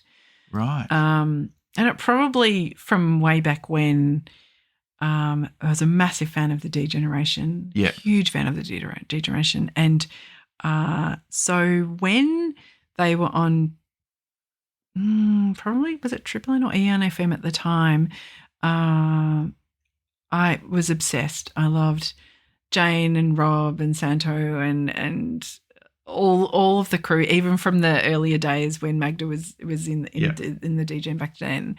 But I was running a lip sync competition at school, and oh my gosh, I hear my words now and think, oh my God. And I thought, Jane Kennedy always used to have this part of the radio. She'd have this community section on the radio every morning, and she'd talk about something kind of local. And I thought, I reckon I could get Jane for a guest judge, right? And how did I think that? I don't know. Yeah. There was also another person, Bridget Duclos, who used to go to our school. She used to attend Shelford. And I thought, I reckon I could. So she was doing Channel 10 News at the time. Yep. And Jane was on radio. So I thought, I'll just call Triple M. So I called Triple M and asked to speak to Jane. They went and got Jane, and I spoke to Jane. Really? Dead set. You could not do that now. So I said, can I speak to Jane? I want to ask her if she can be a guest judge. I'm in year 12 and I'm running a lip sync competition at my school. I'd like her to be a guest judge. Sure, we'll go get her for you. Wow. Hi, it's Jane. What? Jane, you don't know me. So she said yes. She said, I remember the exact conversation because she said, I'll check the date. It should be okay. But she said in the exact words, she goes, we've got this embarrassing record signing for 5 in a Row. That song they had called 5 in a Row. And it was, they used to take off, it was Kylie and John Farnham. Their song was called 5 in a Row. Yeah. And they were at Virgin Megastore and they were doing an embarrassing record signing that she said. But she said it should be okay. So then my next one, I rang Channel 10. Can I speak to Bridget Duclos? Sure. Just wait a few minutes. She's just finishing a news break. Okay. Bridget Duclos gets on the phone. I don't know. I have no idea. But anyway, so cut a long story short, she said yes and they both came on the day. And I was I just couldn't believe that I had the two there. And then Jane said to me, you're more than welcome to come and sit on the show and in the mornings, come to the radio show. And I was like, oh, wow. Okay. So I did. I went in, a friend of mine, Darren and I went in on the Monday in between Cup Day and the weekend. Yep. And Molly Meldrum was a guest that morning and Darren Malecki, who was a caller on Channel 10 at the time. Oh, yep, yep. So there we were in the studio with the DJing even back then, Jason Stevens was in there, Rob was in there. They were all there, and I was in my element. I was in my element, Tim. I couldn't, and then there was, no photos, or I would have had a photo or something back then. It was the most amazing experience, and then because of my weirdness with that, I was clued into who their manager was. So it was Michael Hirsch. Okay, so Michael Hirsch is their manager, has always been their manager. And for some reason I know this information. So when they finished up on radio and they started their TV show on ABC, I thought, oh my gosh, I've got to go and see it. So back then it was you ring a number and you leave a message. Yeah. And so that if you are successful, then you get, I left a message. Wasn't successful because everyone wanted, it was flat stick, right? Yeah. Anyway, I'd rung. And back then you could speak to Michael Hirsch. Yeah. So I spoke to Michael Hirsch and he said, look, try again next week. If you are not successful, give me another call. So as it turns out, I did get tickets for the next week. So it was released every week. Yeah, yeah. So we went and saw it being filmed with the ABC and it was amazing. And I see this guy standing there because I've got no idea what Michael Hirsch looks like. Yeah. And I was like, are you Michael Hirsch? And he said, I am. I said, I'm Jodie. I spoke to you on the phone. Anyway, connection. So then I have seen so many TV shows live. It's incredible. I've been to pretty much nearly every TV studio. I've seen so many. And pretty much everyone I know, I've dragged everyone I know, oh, my gosh, accept yourself, along the way. And, it is my little weird obsession. And when because I'm on the Working Dog email list, when they had their movie Any Questions for Ben come out, I did an email to say come to the premiere at the Jam Factory. Yep. So Ads and I went along to that. And so it was introduced by Santo and Robin. They stood down the front and they introduced the movie in the cinema. Yeah. So at the end of the movie, we're walking out and I could see an open door, like a crack open door, and I could see Jane. And I thought, oh, my God, All right. it's Jane. Tim, do you know how many years later this was from when, say, year 12 to when Any Questions for Ben was? A pretty long time. Yeah. And Ed goes, oh, no, you're not going in there, are you? Oh, yeah. I push the door open. I go, Jane. So I say, oh, my gosh, remember you came to my school, blah, blah, blah. And then I realised, I looked around, I'm like, oh, my God, all the people, Eddie Maguire's in this room, like all these high people. And I thought, security. You're just swanning in. But she was very welcoming.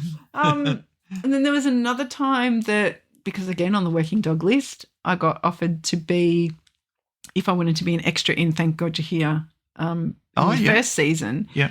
And they were filming on location at this university in Footscray. So I went to that and chatted with Rob Sitch in the lift and talked about the connection with Jane from way back when. And Angus Sampson was in the lift as well, chatting to him.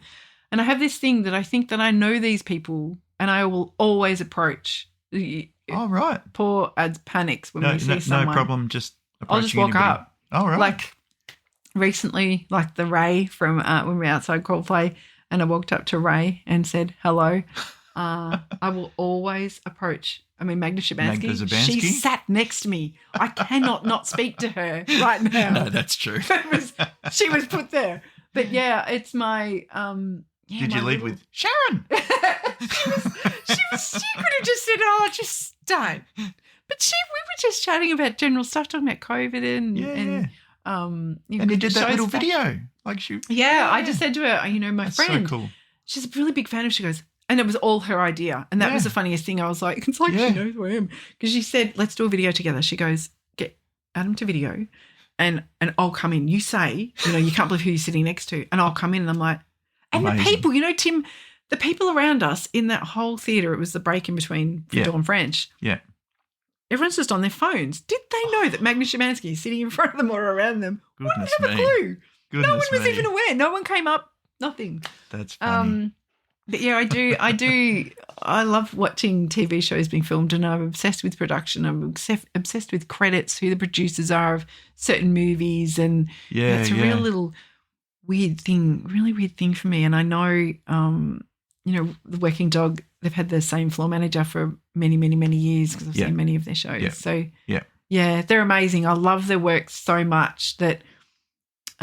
You'd be awesome. You'd be struggling to find a more talented bunch of people in the entertainment industry than those guys. We recently, Sindra and I went to see the Cheap Seats being filmed. And that was fantastic. Rob was there. And they're such a great team. I guess the little sting for me is when Tony Martin and Mick Malloy had a falling out. Because I loved Martin Malloy. No. Yeah. Martin Malloy, had their radio show, and I loved their banter on the Late Show, with the shit scared sketch and stuff, and loved that whole team. And I felt, even though I'm not related to them, I do. I was like, how riffs are funny, aren't they? That's sad, isn't it? But awesome productions. Yeah. So it is that's my little weird. My interests and other things I love is cooking for people. I love, desserts especially. Yeah. And, I think helping people, when things have happened in people's lives, and I check in with people a lot. I'll often go through who I haven't spoken to, haven't texted in a little while, or I'll just check in with people and try and remember what someone's got going on in their life with this, or how have they gone with that? How did they go with that job? How's their daughter? How's their... I always try and check in with people. A funny thing, because I know my dad used to do the same thing, but old school, and pick up the phone. He would often he would go, I just spoke to so-and-so, I haven't spoken to... So he'd always check in with people. I think it's really, really important, because now I think social media has disconnected people more than ever. Oh, yet absolutely. It hasn't connected everyone. Yes, it's connected to a certain degree. Like I had a pen pal when I was 13 in high school from the UK. Oh, yeah. In Manchester. And Facebook reconnected us, because we did letters for years and years and years and years, and just lost contact. And Facebook did connect us. And then we went and I met her for the first time. her and all her sisters, her twin and her other sisters, and her mum and dad for the first time when we went to the UK in 2016, and that was amazing. Wow. We had dinner with her family in Manchester, and it was the best night ever. If you ask the girls, 5.5-week trip of Dubai, of London, Manchester, Scotland, France, Italy. They'll still talk about that night in Manchester with the Manchester family. So good. It was the most. Good. Oh, I could have stayed there forever. Because that's a genuine connection, isn't it? It was so good. It was awesome meeting her and her family, and in the flesh, like and they were so welcoming and gorgeous, and their accents, you know, the Manchester accents, and it was just a busy, awesome family. So it was awesome. Yeah, lovely, lovely. But travel, I guess. Yeah, travel's a little bit of a passion. Seeing different places and Where have you not been to that you'd love to go? Where have I not been to? I'd love to go. I don't know. I really loved Canada. I'd love to go back and explore more of Canada. Okay. I don't know much about South America, or lots of people think about South America. I probably there's almost too many options, isn't there? I'd like to return to places I haven't seen enough of. Oh yeah. Like really, there was one place that we felt really lucky to go to. Is we went to the Isle of Capri and saw the Blue Grotto, which was the most amazing thing. And it was such a small spot, but it's where you wait on, or there's all these little boats, like rowboats, and all these Italians, and they kind of have like. They described it as like when footy players rub shoulders together, like they're trying to bounce it and outdo each other, and who's going to get in. So when the water falls to a certain level, you have to lie down in this little rowboat and go into this cave. And when the light hits, this whole cave is blue. Oh, it's wow. incredible. And there's these Japanese boats that are waiting there because the Japanese are obsessed with the Blue Grotto. Yeah. A lot of the things they base on. Yeah. And that was the most amazing thing ever. But I would like to go back to places and be there longer, more so. Yeah. That makes sense. Yeah. I loved the Isle of Capri. Like one of the things is it's a single chair chairlift. And I was watching this guy underneath down the bottom, and he had so many tomato plants, and their lifestyle looked so relaxed and unhurried. Like I really loved the Isle of Capri. It was beautiful. Yeah. Lovely. Now, these next couple of questions could well be parts 3, 4, and 5 of the podcast. Oh my gosh! And I know for a fact that you love going and seeing bands because I think, without a shadow of a lie, in the past 3 months, I think you and Ads have been to like 20. I'm sure there's so many. But given all the hundreds that you've clearly seen throughout your life. Who are your favourite musicians? Oh, look, even from maybe the first kickoff would have been Pseudo Echo. Pseudo Echo. Yeah. And a lot of Aussie bands like Boom Crash Opera, a lot of the Ice House, all of those early ones. But I also loved a bit of R&B, so, Janet Jackson, Boyz II Men. Oh, yeah. Quite varied, from say, Vanilla Ice. I've got Vanilla Ice's whole album. Oh, yeah. I thought he just had one song. He has so many songs. Oh, right. Oh, I love Tone Loc. Like there's kind of a whole R&B kind of rap area that I love as well. Like they're quite different. And then from like your Def Leppard to Take That. A lot of boy bands. Take That. But if you hadn't mentioned Take That, I was going to mention that. Take That. Gary Barlow. New Kids on the Block. It's very varied, really varied music taste. One more you haven't mentioned that I thought would be right up there. Oh my gosh. Bryan Adams. Yes. That's the one. He is. I mean, it's Ad's obsession, and we did a meet and greet with Bryan Adams many years ago, which was incredible. Like he's such a charismatic, wonderful person. Yeah. And then we also did a meet and greet with Benji and Joel Madden. With the Madden brothers. That was amazing. I was like, pinch me. This is just incredible. And they were so good. I That's think nice, actually, just on that, because I've never done a meet and greet, but I've heard that some of them can be hit and miss because they have so many people that they need to get through that it's extraordinarily transactional and not that great an experience. But you've mentioned two that have, Ryan been Adams really good. was, poor Ads was just, a little bit starstruck. Yeah. And in the end, I think that was at the time where Ads got his first acoustic or maybe his first Stratocaster guitar, but they were talking guitars and they were talking about and he was talking about should he get a Gibson Les Paul talking guitar? guitars with Brian Adams. I know. It was amazing. And he wasn't trying to move you on to get to the next person or anything. Like he was just and we're seeing him again in February. He's coming to Australia, another concert. Well, are you both seeing him? We are. Well. Yeah, Sir's going to go to the US, but anyway. I'm not sure. I don't think there's any bands that I have. Back in the day, I used to love the B-52s and, Indecent Obsession. Obsession. With David Dixon as the lead singer. Oh, my gosh. They were the boys from Brisbane, wow. I think they were. And CDB. I did love Young Talent Time. I saw them in concert several times, which they were amazing.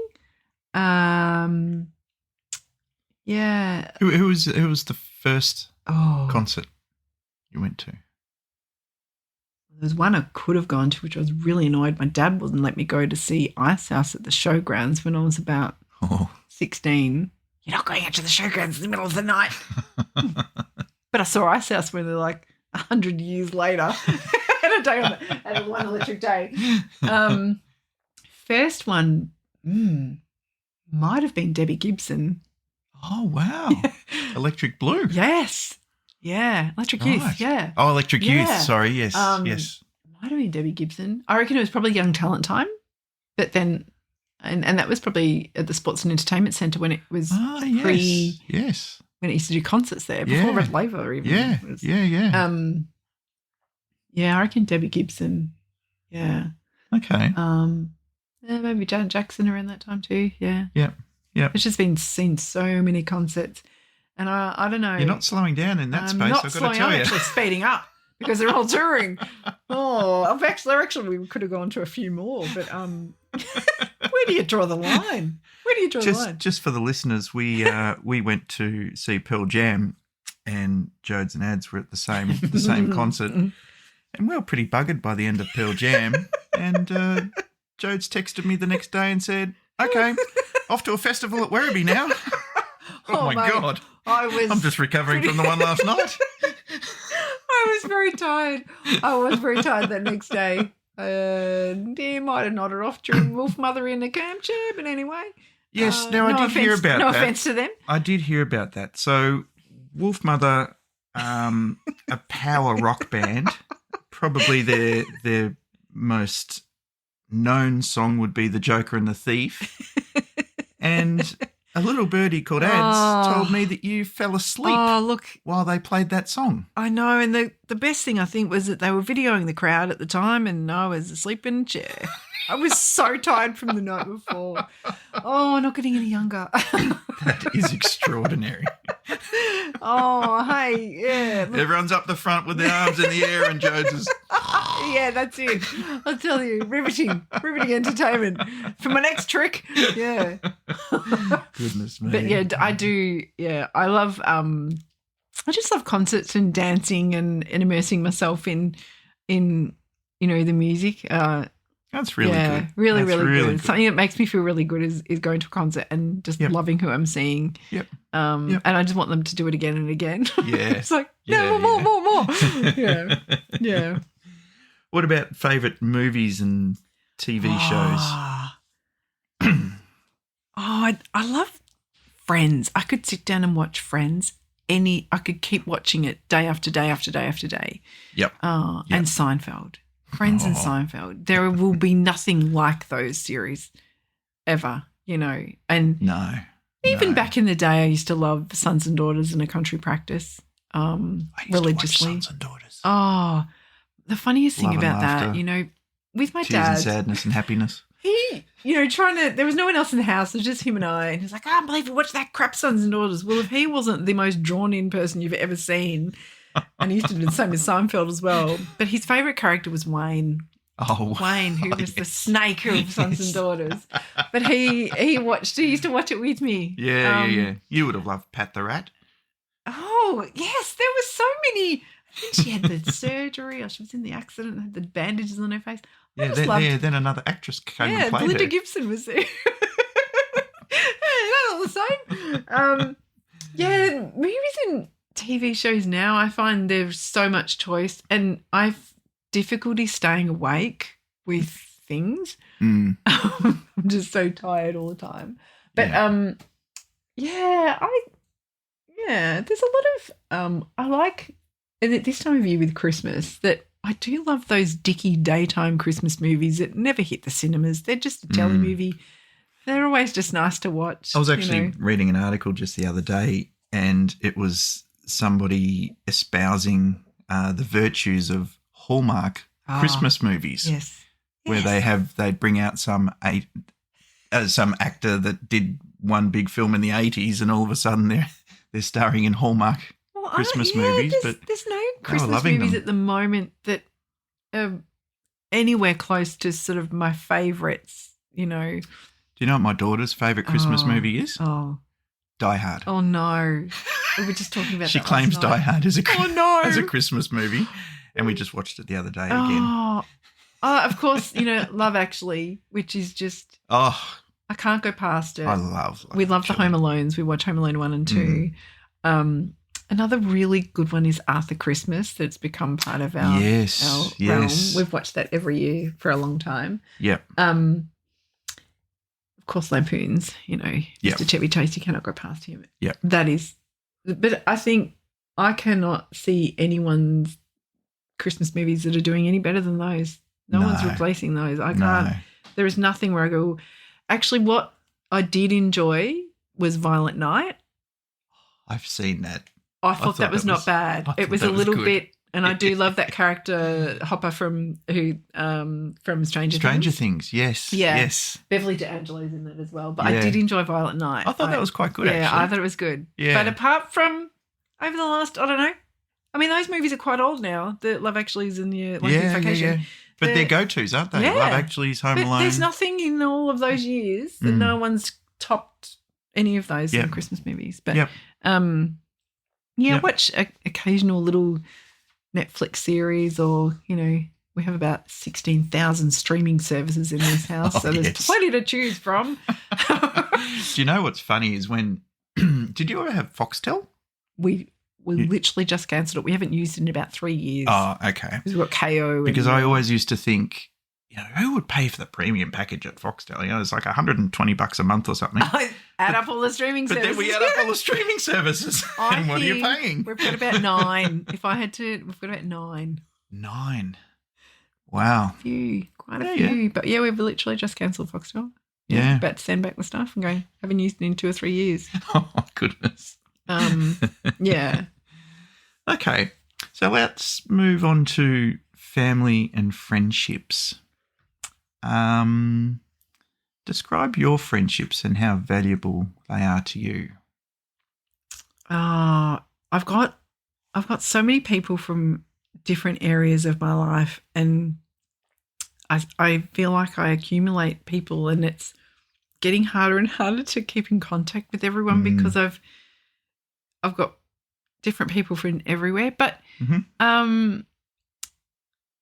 incredibly important to me around when my dad passed away. That was really, really hard, and I saw some incredible things that people did for me at the time. It was every night when we got home from the hospital, there was another meal on the doorstep or baked cookies or and I feel too that all of everything that was all the kindness and love that was shown to me during that time, I've just got so much pay it forward left in my pocket for everyone around me, because it was a really, really difficult time. It was out of nowhere, and it was the particular event around his passing was just so hard. But friendships to me, there's so many. And then in particular, reconnecting with you guys when Ames passed away, and your wife is the most beautiful, kind, incredibly amazing person. Like we clicked straight away. As she says, you're both very similar. Once she worked out that I wasn't after you and realised that I was your cousin, then she's just, we've clicked so beautifully. Yeah, that's awesome. And I wish we'd been in contact a lot longer and been in each other's lives a lot longer than we have. But when I looked at something the other day, it's already been like 13 years or something. A lot of the people I work with become my friends as well. And I can't help myself. I can't just be the work person. I am open to everyone. Yeah. So I find that is, I guess, the best way in a work situation to know who the people are, because we work with people. We don't work with machines. So they are attached to a whole story and everything. And I think when you're faced with really difficult times, I think that's when you get a real understanding of how friendships are a two-way street. Yeah. Because people care about you as much as, you care about them. It was insane, Tim. It was really insane. Even people that I'd gone to school with that I hadn't seen in maybe like 20 years had found out where I lived and had dropped off like dinners and stuff. It was amazing. And then at my dad's funeral, there were so many people there that I'd worked with in the past, and they'd come and and they didn't even know my dad. They didn't even meet my dad. But that was, a horrible, horrible time. But friendships to me are really important, but it's always one of those things. I don't see people enough. It doesn't feel like I see them enough, because my weeks disappear and things. So that thing I have, if I go through text and I go, oh, all right, how are they going with their health condition, or, and calling people on the way to work, or just grabbing those moments where I can. But you also don't need to see people, all the time in order to be able to reconnect properly when you do catch up. Yeah, true. It sounds like you're a bit hard on yourself. Yeah. In that respect. I know. There is so many people. I must see that person. And then, it's been 5 years. Not really. But, time does disappear. So what about a significant turning point or moment of realisation in your life? And we're going to stop it there. Stay tuned for part 2, because I did have significant life-turning events that definitely had a lifelong impact on me. Thank you so much to Tim for doing such a fantastic job of interviewing me. I hope you have gained some insight into who I am and what makes me tick, and why I am so passionate about people and preserving their stories. I'm really looking forward to releasing part 2 very soon. Tune in to our next episode, where we get to hear more lives worth telling. Don't forget to check out and follow us on your socials. And if you love what you hear, please rate and review us on your favourite podcast app. Of course, if you have any questions, you can get in touch with us through the Facebook page or Instagram. If you or a friend or a family member would like to come on the show, please don't hesitate to get in contact with us. And if you want to grab yourself some merch, jump onto Redbubble to check out our products. Thanks for listening to Lives Worth Telling. See you next time.